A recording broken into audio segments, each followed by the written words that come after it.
Summer, 430 BC. You are a historian and you have a fever. That's the position Thucydides found himself in, inside the walls of Athens, watching people around him die in the street. Not from Spartan swords, but from a disease no one could name. He caught it himself. He survived. And instead of retreating to grieve or panic, he did something almost nobody in the ancient world thought to do. He wrote down the symptoms in clinical order, so that if it should ever break out again, people afterward would know what they were looking at. That single decision is a big part of why we know anything precise about what happened next. Because the man who survived the plague that crippled Athens is the same man who wrote the only detailed eyewitness history of the war. That plague was supposed to help Athens win.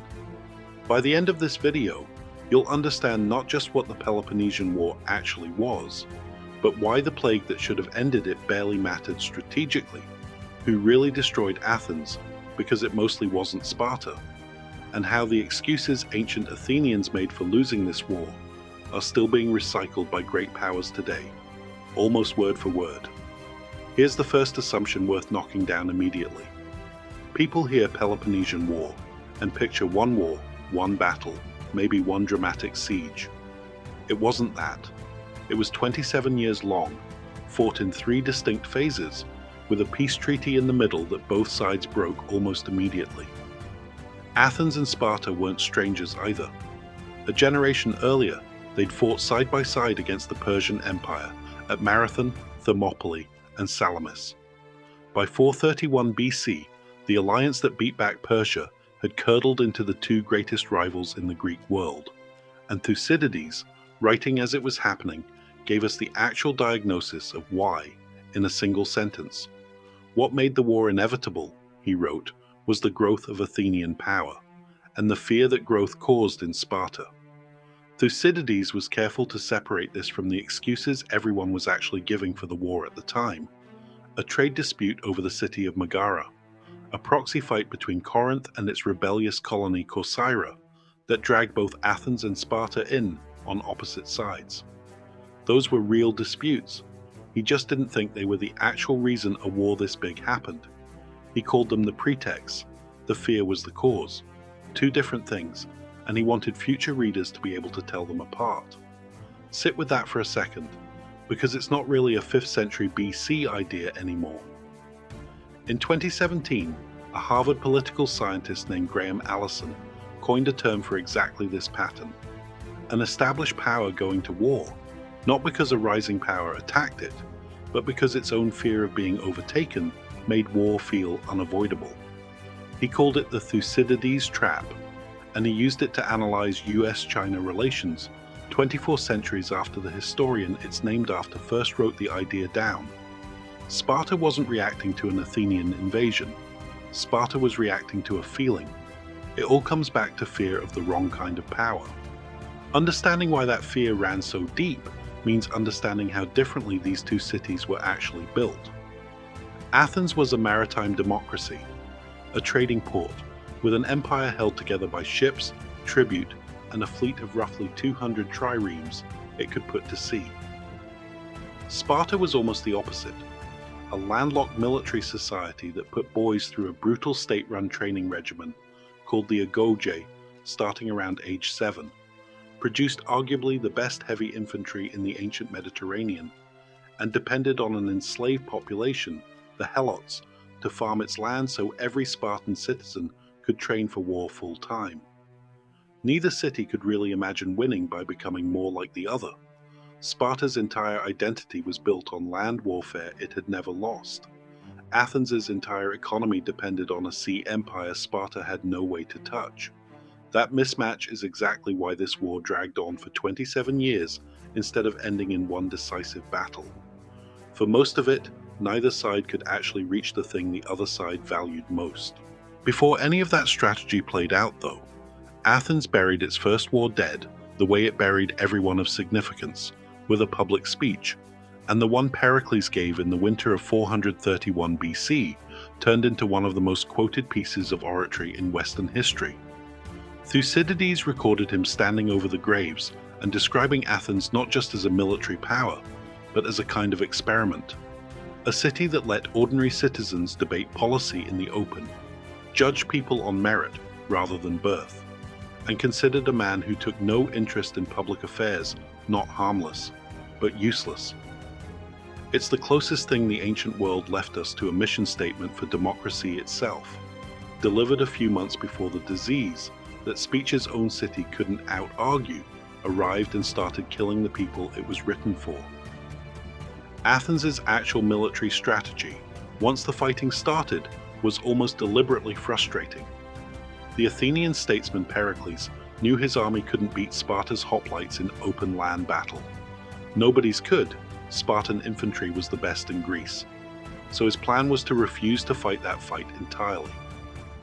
Abandon the farms, pull everyone inside the city walls and the fortified corridor connecting Athens to its port at Piraeus. The famous long walls, nearly 4 miles of fortification, built a generation earlier and expanded under Pericles himself, wide enough to walk between as a single defended road, and let the navy, which Athens actually did dominate, win the war through raids, blockades, and patience, while Sparta's army marched around outside, burning empty fields it couldn't actually do anything with. As long as the corridor to the sea stayed open, Athens could be surrounded by land and still never actually be besieged. It was a smart plan. It also meant packing the entire rural population of Attica inside one overcrowded city for the summer. That decision is what actually let the plague in. Thucydides didn't just record the symptoms. He recorded what the disease did to the city's character, and it might be the more unsettling part of his account. With death arriving at random and funeral rites becoming impossible to keep up with, he wrote that people started abandoning their own dead on strangers' funeral pyres just to get the burial over with. Law and religious custom, he said, stopped meaning much of anything, because nobody expected to live long enough to face consequences either way. People who'd spent their lives being careful started spending whatever time they had left exactly the opposite way. The war hadn't broken Athenian society yet. The plague did that first, for free, before a single major battle of the war had even been decided.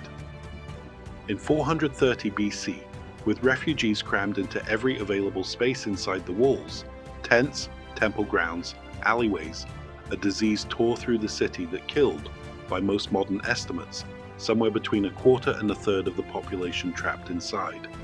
Not soldiers on a battlefield.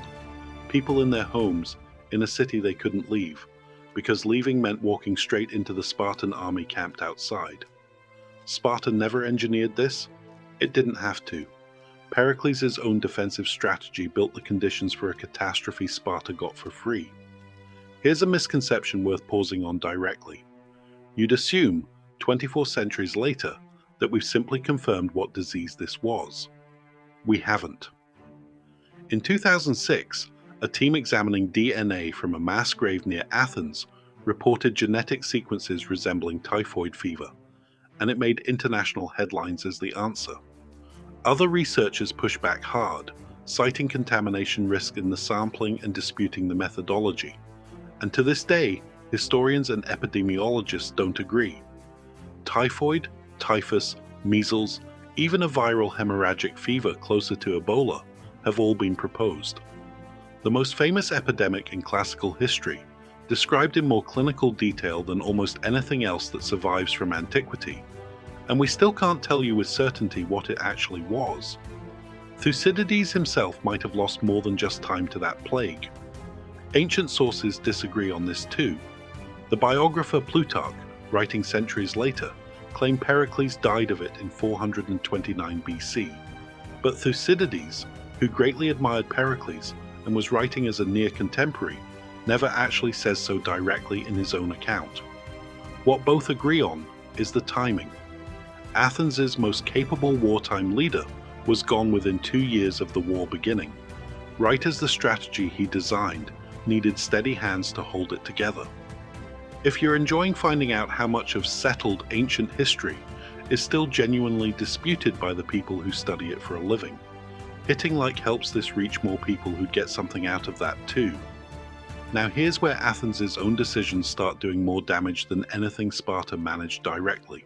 The first phase of the war, historians now call the Peloponnesian War, ground on for a decade after the plague, Spartan invasions every summer, Athenian naval raids in return, nobody landing a decisive blow, with one genuine shock in the middle of it.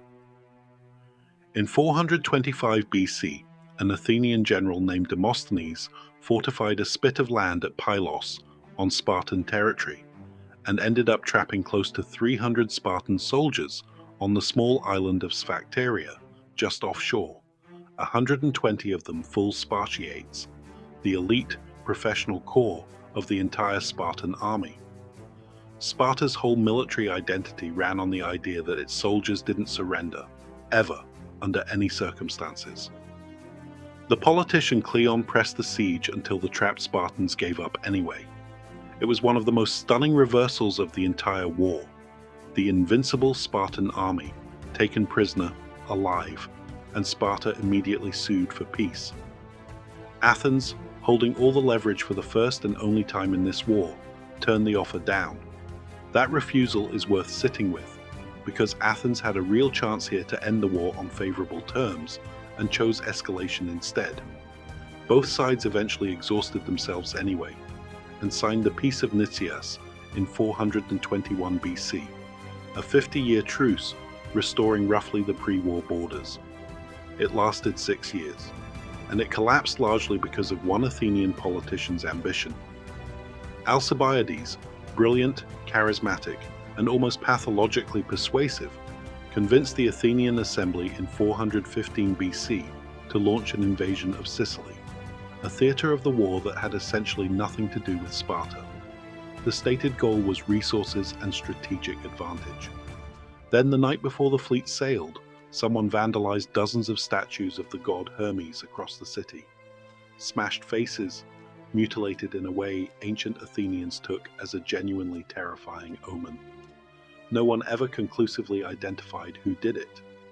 Alcibiades' political enemies used the panic to accuse him of the desecration anyway, and of mocking Athens' most sacred religious rites besides. He was allowed to sail with the fleet, then recalled mid-campaign to stand trial for his life. He never went home. He defected to Sparta instead, and started advising the enemy directly, including recommending the fortified base at Dicelia that let Sparta occupy Athenian territory year-round for the rest of the war. The man who talked Athens into invading Sicily spent the campaign's most critical stretch on the other side of the table. The actual result, over the next 2 years, was the single worst military disaster in Athenian history. The siege of Syracuse collapsed. The Athenian fleet was trapped and destroyed in the city's own harbor. The survivors of the retreating army, tens of thousands of men, were captured, and many of the prisoners were left in open stone quarries outside Syracuse, exposed to the elements to die slowly, rather than in battle. Thucydides, describing the scale of it, said his contemporaries weren't surprised Athens eventually lost this war. They were astonished the city somehow kept fighting for another 9 years after a defeat like that. Sparta didn't sink that fleet with a clever tactic Athens couldn't answer. Athens sailed it into the harbor itself, on a gamble one persuasive man talked the city into taking. Third misconception, and this is the one that gets flattened into a cliche a lot. The idea that Sparta simply had the stronger military and eventually the better army just wins. Sparta had the stronger army. It did not have a navy that could beat Athens at sea. And this entire war was, structurally, a fight between a land power and a sea power, who each kept trying to win on the other one's terrain. What actually turned the tide was money, and it came from a genuinely uncomfortable place. Persia. The same Persian Empire that Athens and Sparta had fought together to repel a generation earlier started funding a Spartan navy, ships and crews Sparta could never have built on its own, specifically so two exhausted Greek rivals would keep bleeding each other, instead of threatening Persian territory. Sparta beat Athens at sea, using Persian gold to build the fleet Athens said Sparta could never have. The Spartan admiral, who finally landed the knockout blow, was named Lysander, and he did it in 405 BC at a place called Aegospotami. catching the Athenian fleet essentially unprepared on a beach and capturing well over 100 ships in a single stroke. With its navy gone, Athens had no way to bring in grain by sea. No fleet, no food, no way to fight. The city surrendered the following year. It all comes back to fear of the wrong kind of power. Sparta's fear of Athens rising, and then, in the end, Athens' own inability to stop making the exact decisions that fear had predicted would ruin it. Here's the fourth misconception, and it's the one people reach for fastest. The idea that Athenian democracy itself is what lost this war. Too many voters, too much mob rule, a system built to make bad, emotional decisions under pressure. Historians are genuinely divided on this, and it's worth being honest that it's an interpretation, not a settled fact. But a strong case runs the other way. It wasn't democracy as a system that sank Athens. It was a series of specific, identifiable choices. Take 406 BC.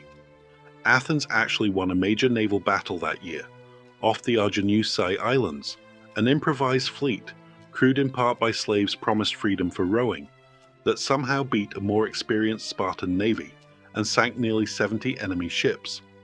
It should have been a turning point. But a storm blew in right after, before the Athenian commanders could recover their own drowning sailors and the bodies of the dead.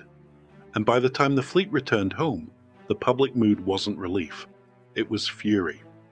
The Athenian assembly put all 8 generals on trial together, as a single block, for failing to rescue their own men.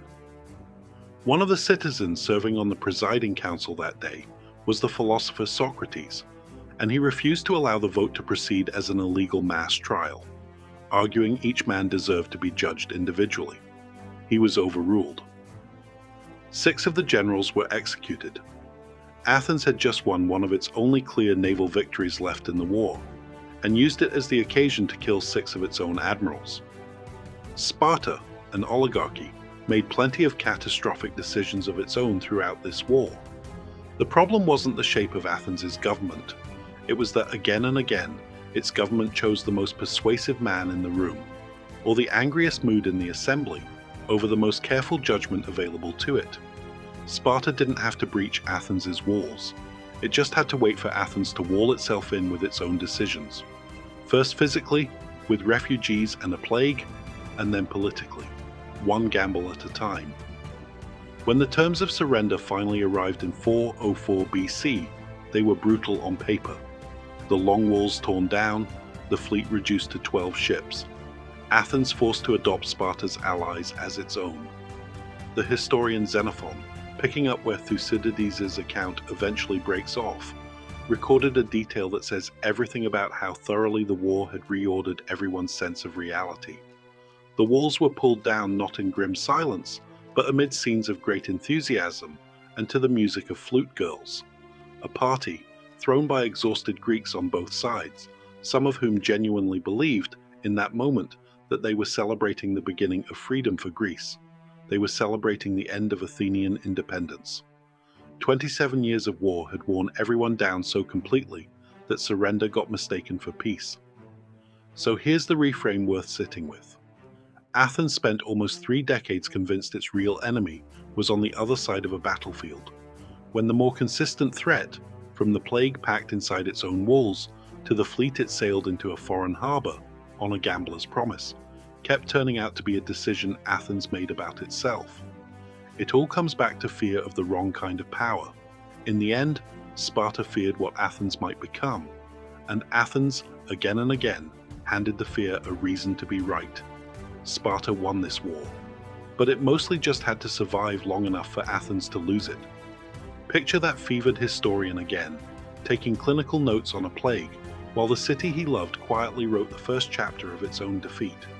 He wasn't just documenting a disease, he was documenting the opening move.